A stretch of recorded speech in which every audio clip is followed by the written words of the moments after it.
Hello दोस्तों, नमस्कार, जय हिंद, जय भारत। कैसे हैं आप लोग? आशा करता हूँ अच्छे होंगे। दोस्तों, आज हम पढ़ने जा रहे हैं संविधान।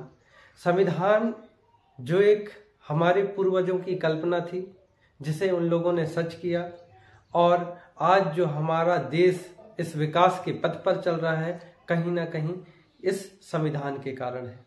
ठीक है दोस्तों, तो संविधान आखिर क्या है, इसका निर्माण कैसे हुआ, किन लोगों का इसमें योगदान रहा है, विश्व स्तर पर सबसे पहले संविधान का निर्माण कैसे हुआ, और साथ ही साथ दोस्तों इसमें आपके सारे कॉन्सेप्ट, जैसे बंगाल के गवर्नर जनरल, भारत के गवर्नर जनरल, भारत के वायसराय, ये तमाम जानकारियां, तमाम जो कंफ्यूजन आपके मन में है, वो सारे दूर होंगे हमारे इस सेशन के माध्यम से।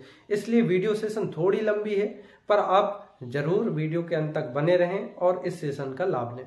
दोस्तों, संविधान जो वर्ड है स्वयं बताता है कि मैं संविधान हूं।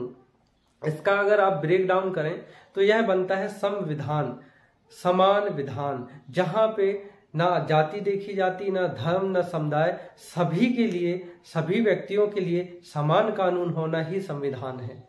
और संविधान एक प्रकार की किताब है जिसमें एक देश को कैसे रन करना चाहिए, एक देश में क्या क्या नियम कानून होने चाहिए, उसमें व्यक्तियों के लिए क्या क्या मौलिक अधिकार होने चाहिए, मौलिक कर्तव्य होने चाहिए, ये तमाम जानकारियां हमारे संविधान से मिलती है। ठीक है दोस्तों, जैसे एक शरीर बिना आत्मा के अधूरी है, बिना आत्मा का कोई वजूद नहीं है एक शरीर का, वैसे ही दोस्तों एक मुल्क, एक देश का बिना संविधान का कोई वजूद नहीं होता। ठीक है दोस्तों, तो संविधान आपने समझ लिया कि संविधान एक आइन है, एक अस्तित्व है, एक प्रतीक है हमारा। ठीक है ना दोस्तों, जहां पे हम खुद को देख पाते हैं।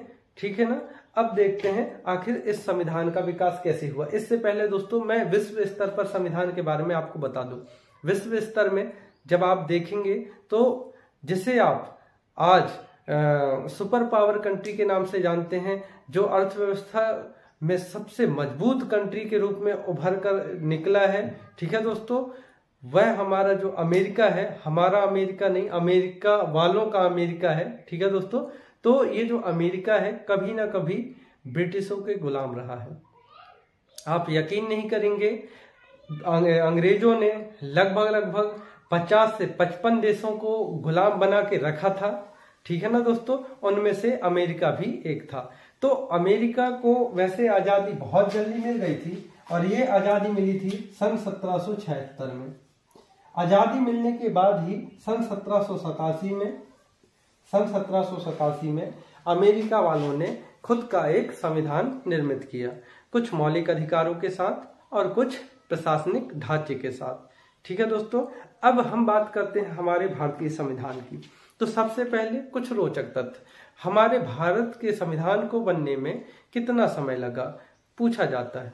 तो भारत के संविधान को बनने में आप, ये ट्रिक है 2-11-18। ठीक है दोस्तों, ये आप तिथि ध्यान रखिएगा, इससे आपको बिल्कुल याद रहेगा। 2 साल 11 महीने 18 दिन। अच्छा, दूसरा क्वेश्चन, हमारे इस संविधान को किसने अपने हाथों से लिखा था?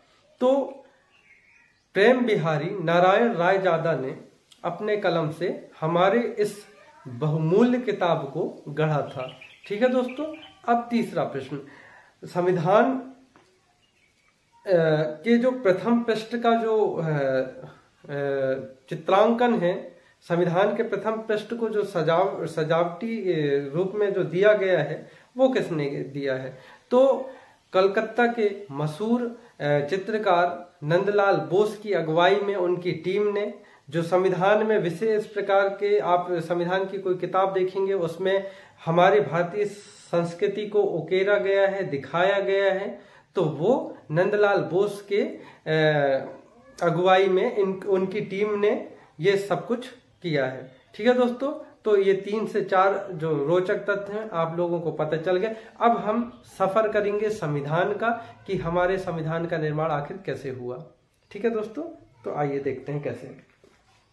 ये बात है दोस्तों, वैसे तो देखा जाए तो दिसंबर 1946 में ही जो संविधान की इमारत की तामीर रखी जा रही थी, लेकिन इसकी जो नींव है वो बहुत पहले ही रखी जा चुकी थी। अब वो कैसे, आइए देखते हैं। आपको जैसे पता है दोस्तों कि 16वीं शताब्दी में अंग्रेजों का आगमन हो चुका था और उनका मुख्य उद्देश्य था भारत पे व्यापार करना, भारत के साथ व्यापार करना, ठीक है ना। तो व्यापार के साथ साथ उन लोगों ने जब ऑब्जर्व किया कि हम भारतीयों में द्वेष की भावना, मतभेद की भावना बहुत ज्यादा है और अंग्रेज इस बात का फायदा उठाकर धीरे धीरे व्यापारिक व्यवस्था के साथ साथ प्रशासनिक व्यवस्था को बढ़ाने लगे, प्रशासनिक रूप से हमें धीरे धीरे बांधने लगे, ठीक है दोस्तों। अब एक कहते हैं ना दोस्तों, एक किक मिल जाए लाइफ में तो इंसान बहुत आगे चला जाता है, और वो किक अंग्रेजों को हमने एक मौके के रूप में दिया। अब कैसे, ये बात है सन 1756 की। दिनांक जो सब आपका डेट है वो डेट थी 20 जून 1756। एक घटना घटती है जिसका नाम है ब्लैक होल ट्रेजेडी, ठीक है ना, हिंदी में कहते हैं काल कोठरी की त्रासदी। ये घटना है बंगाल की। बंगाल में उस समय बंगाल के जो नवाब हुआ करते थे, अलीवर्दी खान के जो दामाद थे सिराजुद्दौला, वो हुआ करते थे। अब अंग्रेज व्यापार बढ़ाते बढ़ाते बंगाल पहुंचे, क्योंकि बंगाल भी उस समय व्यापारिक कोठियों का एक प्रमुख केंद्र था, वहां भी फैक्ट्रियां थी। लेकिन बंगाल के नवाब सिराजुद्दौला को ये बिल्कुल मंजूर नहीं था कि वो उनके क्षेत्र में, टेरिटरी में व्यापार करें, ठीक है दोस्तों। तो मंजूर न होने के बावजूद भी कुछ अंग्रेज सैनिक जबरदस्ती वहां पे तंबू बनाकर और अपने व्यापार को धीरे धीरे बढ़ा रहे थे। तो आवेश में आकर सिराजुद्दौला ने अंग्रेजों के 143 अंग्रेजी सैनिकों को बंदी बना लिया और एक काल कोठरी में बंद कर दिया, ठीक है। इसी घटना को हम काल कोठरी की त्रासदी कहते हैं। इस काल कोठरी में 143 लोगों में से सिर्फ 23 ही जिंदा बचे। अब ये 23 जिंदा बचने के बाद भागे अपने सेनापति के पास, और उस समय बंगाल के जो अंग्रेज सेनापति थे उनका नाम था रॉबर्ट क्लाइव। वो उस समय थे मद्रास में। अब मद्रास में थे तो ये जो 23 सैनिक बचे थे ये पहुंचे मद्रास, और मद्रास में पूरी बात बताई इन लोगों ने कि इनके साथ कैसे अन्याय हुआ, सिराजुद्दौला ने इनके साथ क्या क्या किया। इसी बात को लेकर अंग्रेजों ने पहली बार हम लोगों से, मतलब हमारे भारतीय राजाओं से युद्ध करने का सोचा। अब होता क्या है, वो हमारी कमजोरी बहुत अच्छे से भली भांति तरीके से जानते थे कि अगर इनके ही किसी एक पर्सनल व्यक्ति को हमारे अंडर में ले लिया जाए, किसी भी प्रकार का लालच देके, तो इनसे जीतना बहुत आसान होगा, क्योंकि अंग्रेजों के पास उस समय उतनी सैनिक नहीं थे जितने हमारे भारतीय नवाब सिराजुद्दौला के पास थे। अब होता क्या है दोस्तों, होता यह है कि जो सिराजुद्दौला के सेनापति थे उनका नाम था मीर जाफर। रॉबर्ट क्लाइव ने मीर जाफर से मुलाकात की, उसे लालच दिया कि बंगाल का अगला नवाब तुम होगे और तुम्हें हम हर प्रकार से व्यवस्था देंगे, प्रोटेक्शन देंगे, बस तुम हमारा साथ दो। तो देखिए दोस्तों, 1 साल तक ये पूरी घटना घटी। 20 जून 1756 में ये घटना घटने के बाद 1757 की बात है, डेट है 23 जून 1757। अब इसमें होता क्या है, तो होता यह है दोस्तों कि रॉबर्ट क्लाइव अपना दल बल लेकर कहां पहुंचता है, प्लासी, और ये प्लासी जगह है बंगाल में। प्लासी में आक्रमण करते ही क्या होता है दोस्तों, सिराजुद्दौला और बंगाल के नवाब के बीच में एक घमासान युद्ध होता है। घमासान युद्ध तो होता है, पर इसमें सेनापति मीर जाफर के दोगलेपन के कारण कहीं ना कहीं सिराजुद्दौला को हार का सामना करना पड़ता है, और इस प्रकार ये अंग्रेजों का हम भारतीयों पर पहली जीत थी, ठीक है दोस्तों। अब इस जीत से बहुत ज्यादा अंग्रेजों को कॉन्फिडेंस आया, बहुत ज्यादा उनका हौसला बढ़ गया, उनको लगने लगा कि भारत में शासन करना बहुत ही आसान है, ठीक है दोस्तों। अब ये प्रथम घटना थी। इसके बाद दूसरी घटना, इसके बाद दोस्तों जस्ट 3 साल बाद वाड़ीवास का युद्ध होता है सन 1760 में। अब ये युद्ध किसके किसके बीच में होता है, तो आपको मैंने पिछली वीडियो में जैसे बताया था कि केवल अंग्रेज बस नहीं आए थे, पुर्तगाली आए थे, डेनिश आए थे, डच आए थे, साथ ही साथ फ्रांसीसी भी आए थे। तो सबसे पहले फ्रांसीसी और अंग्रेजों का जो युद्ध हुआ था, जिसे वाणिवास का युद्ध कहते हैं 1760 में, और फ्रांसीसी इस युद्ध में हार जाते हैं। इस प्रकार से अंग्रेजों ने फ्रांसीसियों को भी हरा दिया और उनके हौसले और बुलंद हो गए। ठीक है दोस्तों, अब बात आती है 1757 तो हो चुका है, 1757 के बाद 1760 भी हो गया। बात आती है पानीपत की तीसरी लड़ाई। ये लड़ाई होती है 1761 में। तो जैसा कि आप लोग जानते हैं कि मुगल साम्राज्य का जो सबसे शक्तिशाली अंतिम शासक था वो औरंगजेब था। औरंगजेब की मृत्यु कब होती है दोस्तों, तो औरंगजेब की मृत्यु होती है 1707 में। उस समय अंग्रेज उतने शक्तिशाली नहीं हुआ करते थे, लेकिन मराठा अपना साम्राज्य बढ़ाते जा रहा था और अपने साम्राज्य का विस्तार बहुत तेजी से कर रहा था। विस्तार करते करते ये लगभग उत्तरी भारत की ओर इन्होंने आगमन किया। ठीक है ना दोस्तों। वैसे तो दक्षिण भारत के साथ साथ पश्चिमी भारत, यहाँ हर जगह इन लोगों ने शासन करके रखा था। ठीक है ना, विस्तार बना लिया था। अब देखिए 1707 में जैसे ही औरंगजेब की मृत्यु होती है, मराठाओं ने बहुत विस्तार कर लिया। अब बहुत विस्तार तो कर लिया, लेकिन एक गलती, एक चूक, ये पानीपत की तीसरी लड़ाई थी। नहीं तो आज अंग्रेज नहीं होते दोस्तों, मराठाओं का शासन होता हमारे भारत देश में। ठीक है दोस्तों, लेकिन होता क्या है, पानीपत की तीसरी लड़ाई की जो अगुवाई कर रहे थे मराठा साम्राज्य से, वो सदाशिव भाऊ कर रहे थे। सदाशिव भाऊ के साथ साथ मल्हार राव होलकर और तमाम इनके जो सेनापति थे वो भी इनके साथी थे। और ये जो पानीपत की तीसरी लड़ाई अब्दुल शाह अब्दाली, जो कहाँ के थे, अफगानिस्तान के थे, उनके साथ लड़ी गई।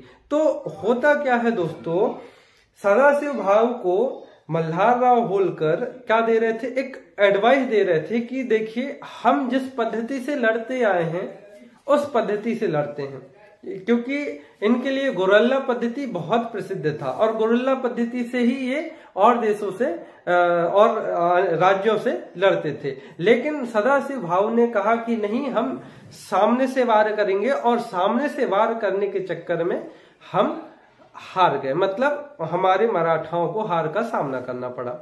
तो इस प्रकार दोस्तों मराठा साम्राज्य का पतन हुआ और अंग्रेजी सरकार जो थी उसके हौसले और बुलंद हो गए। ठीक है दोस्तों, अब आते हैं आगे, अब देखेंगे बक्सर का युद्ध। तो दोस्तों जो अभी हमने आपको बताया कि प्लासी के युद्ध में किसकी हार हुई, सिराजुद्दौला की हार हुई। तो जो सिराजुद्दौला है अब हेल्प मांगने चले गए थे उस समय कहाँ पे, अवध के नवाब शुजाउद्दौला से, और उस समय दिल्ली के जो नवाब थे शाह आलम द्वितीय। तो अब देखिए जो आपके सिराजुद्दौला है, सिराजुद्दौला प्लस शाह आलम द्वितीय, शाह आलम सेकेंड प्लस शुजाउद्दौला। ठीक है दोस्तों, तो ये तीन जो व्यक्ति थे, इनके साथ साथ मीर कासिम, ये चार व्यक्तियों ने सीधे आक्रमण किया। किसके ऊपर आक्रमण किया, तो अंग्रेजी सरकार के ऊपर। और उस समय अंग्रेजों के जो गवर्नर थे हमारे भारत में, वो थे हेक्टर मुनरो के साथ इनकी एक घमासान लड़ाई होती है, एक बहुत बड़ा युद्ध होता है, लेकिन परिणाम बहुत बुरा होता है। इस बार भी हम भारतीयों को मुंह की खानी पड़ती है और जीत हेक्टर मुनरो की होती है। अब यहाँ से जो कंपनी का शासन है धीरे धीरे विस्तार करना प्रारंभ कर देगा।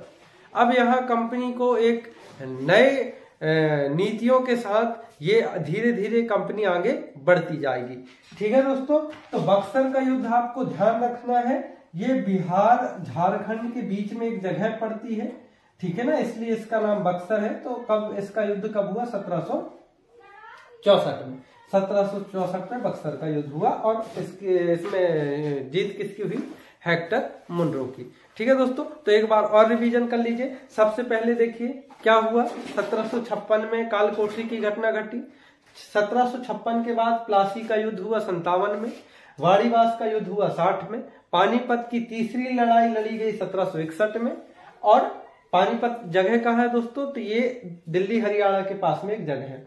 और बक्सर का युद्ध हुआ 1764। और लगातार जीत किसकी हो रही है? अंग्रेजों की हो रही है। अब जब अंग्रेजों की जीत हो रही है, मतलब ब्रिटिश कंपनी की जीत हो रही है, तो स्वाभाविक सी बात है कि उनकी मनसा, उनकी लालसा बढ़ेगी बढ़ेगी। जैसे आज आप साइकिल ले लेते हैं, आपके मन में ख्याल आता है कि नहीं मैं मोटरसाइकिल से चलूं।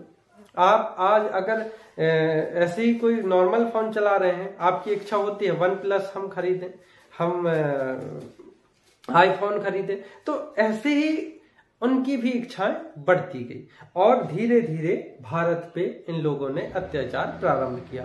अब कहानी यहीं से, आप बिल्कुल संविधान ही पढ़ रहे हैं दोस्तों, आप यह बिल्कुल ना सोचे कि सर कहाँ हिस्ट्री में घुमाने लगे, नहीं, ये हमारे संविधान के विकास का एक अहम पार्ट है।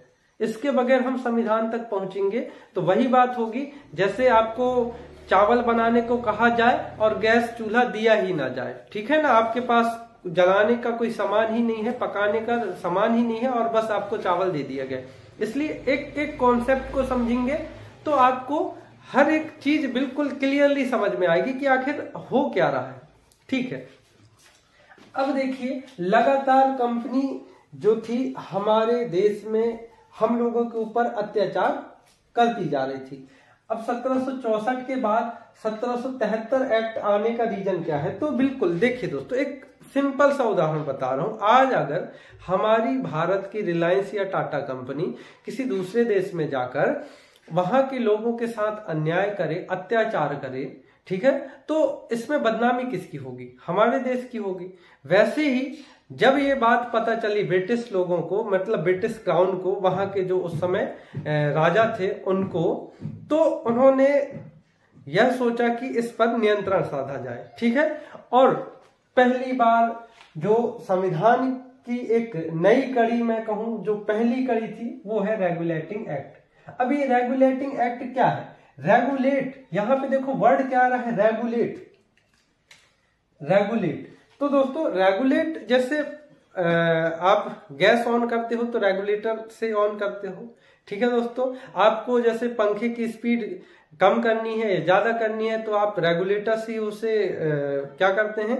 कंट्रोल करते हैं। रेगुलेट करना मतलब कंट्रोल करना, ठीक है ना, नियंत्रण करना उस पर। तो बस यही है अपना रेगुलेटिंग एक्ट। पहली बार ब्रिटिश क्राउन ने ईस्ट इंडिया कंपनी के ऊपर, क्योंकि ये एक कंपनी थी, ठीक है ना, तो ईस्ट इंडिया कंपनी के ऊपर एक प्रकार का नियंत्रण साधने की क्या की शुरुआत की कि भाई इस पे लगाम लगाया जाए, नहीं तो ये हमें बुरी तरीके से बदनाम कर देगा। वैसे मंशा तो उनकी भी सही नहीं थी, ठीक है ना, वो चाहते थे कि ये कंपनी का जो भी अधिकार है धीरे धीरे हम लें और ऐसे आखिर में ऐसे होगा भी।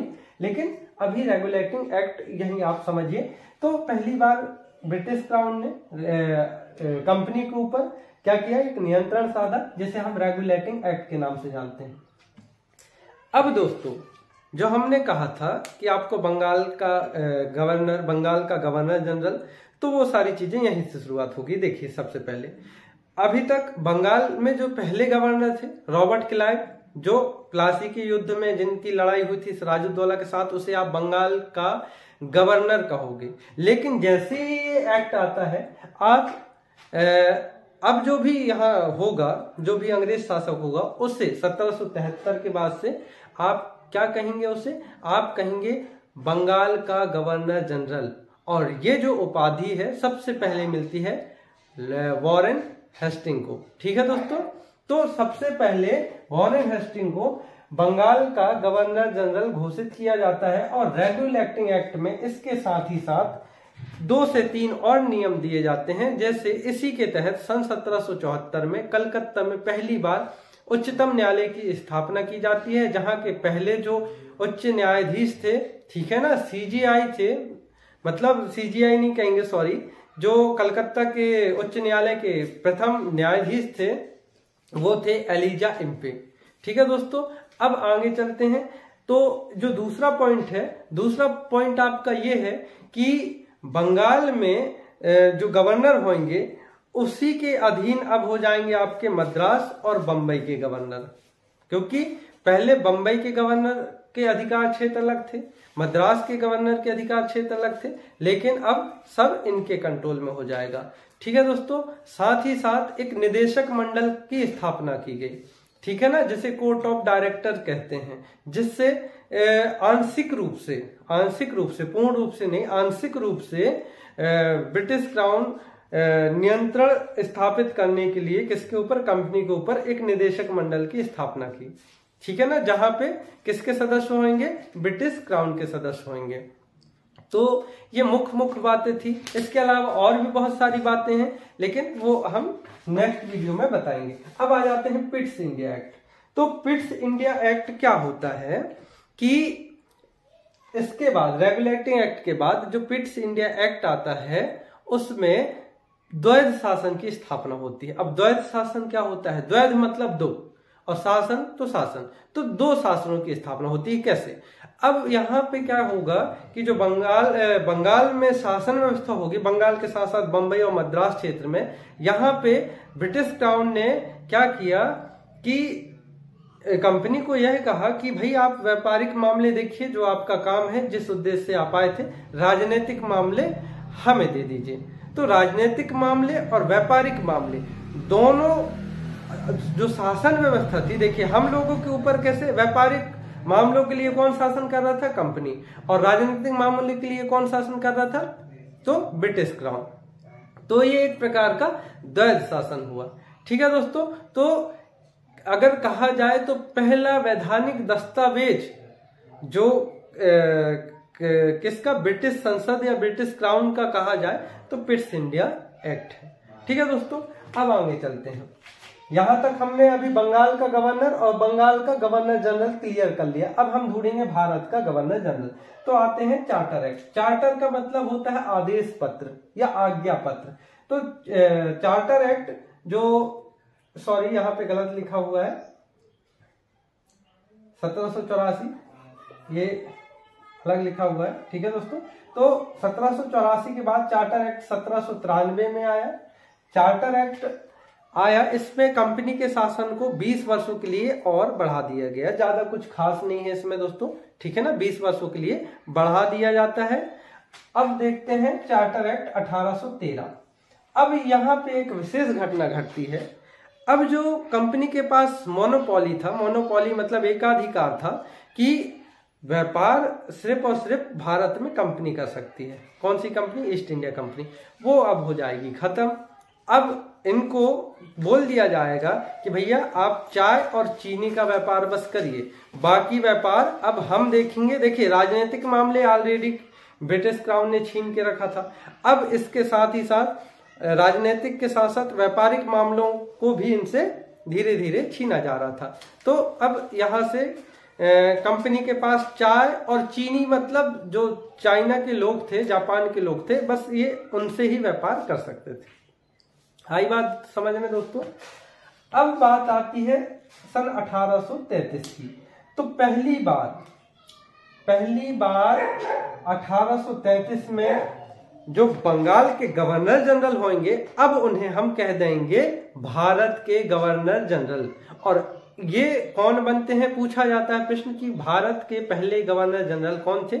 तो भारत के पहले गवर्नर जनरल थे Lord William Bentinck. Lord William Bentinck, जिन्होंने राजा राम मोहन राय के साथ मिलकर सती प्रथा जैसे कुप्रथा को बंद करने का कार्य किया था। सन 1833 में पहली बार सिविल सेवाओं के लिए खुली प्रतियोगिता की शुरुआत की गई और इसके बाद सन 1843 में पहली बार दास प्रथा को एलन बरो के द्वारा खत्म किया गया।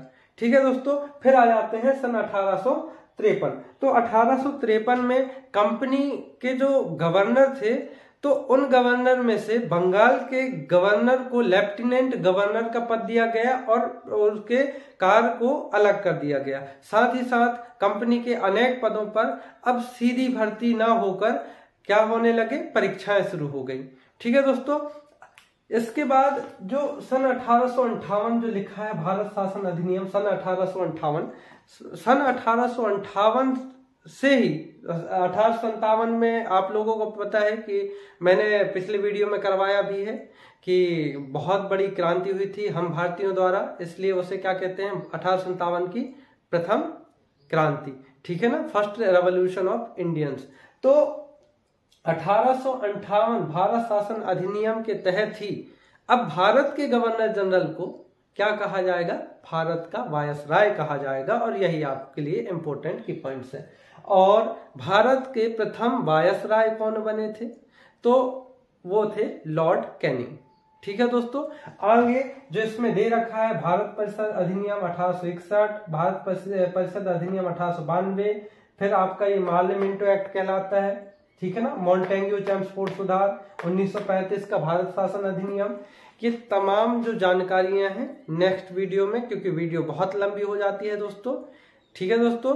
तो अगर आपको ये सेशन थोड़ा सा भी पसंद आया होगा तो लाइक शेयर सब्सक्राइब जरूर करें दोस्तों, और ऐसी ही रोचक जानकारियों के लिए हमारे चैनल को फेसबुक में, इंस्टा में, हर जगह फॉलो करें।